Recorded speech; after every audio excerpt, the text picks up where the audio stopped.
Mga katrops, welcome back ulit sa aking channel, Sports React PH. At ngayon nga ay pag-uusapan natin ang balitang nasolusyonan na nga po ng Miami Heat ang kanilang problema. Pag-uusapan na rin nga natin dito sa ating panibagong video ang balitang nagdesisyon na nga po ang Toronto Raptors sa kanilang trade sa Los Angeles Lakers.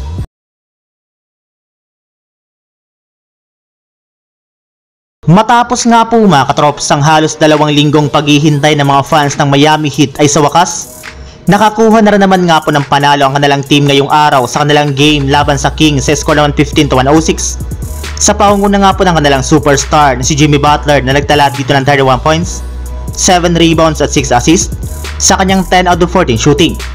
Bukod rin nga po sa kanya ay malaki rin naman nga po ang naitulong ng kanyang mga teammates sa kanilang pagkapanalo. Kagaya na lamang ni Bam Adebayo na nagtala nga po dito ng 16 points at 11 rebounds, Tyler Hero na kumuha ng 14 points, at si Josh Richardson na kumuha naman ng 24 points off the bench. Kaya dahil nga po sa kanilang pagkapanalo ay naputol na nga po ng Miami Heat ang kanilang napakahabang 7-game losing streak.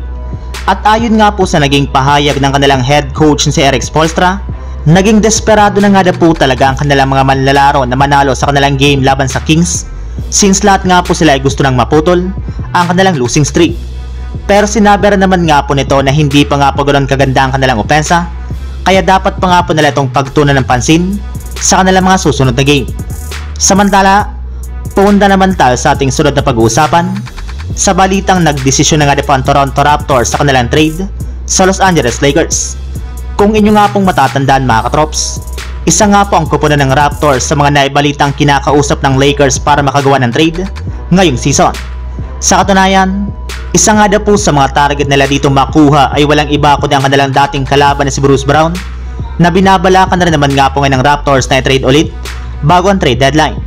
Kaya saktong-sakto nga po ito na makuha ng Lakers, since nangangailangan nga po sila ng isang player na mapagkakatiwalaan pagdating sa opensa at depensa. Ngunit makalipas lamang nga pong ilang araw mula nang lumabas ang ganyang klaseng trade, ay agad rin naman nga pong hininto ng Lakers ang pakikipag-trade nila sa Toronto Raptors. Base pa nga po sa pinakahuling nilabas na balita ni Kevin O'Connor ng The Ringer, wala na nga pong balak pa ang front office ng Lakers na kunin sa isang trade si Bruce Brown dahil sa napakalaking hinihinging kapalit nga po dito ng Raptors na hindi rin naman nga po nila afford. Kaya wala nga pong ibang pagpipilian ngayon ng kanilang team kundi maghanap na lamang ng bagong manlalaro na madali nga po nalang makukuha sa isang trade. So yun lang mga katrops, ang handog kong story ngayong araw. Sana nag-enjoy kayo, please like and subscribe my YouTube channel, Sports React PH, para sa iba pang story at update patungkol sa NBA. Kita-kits muli sa ating susunod na video.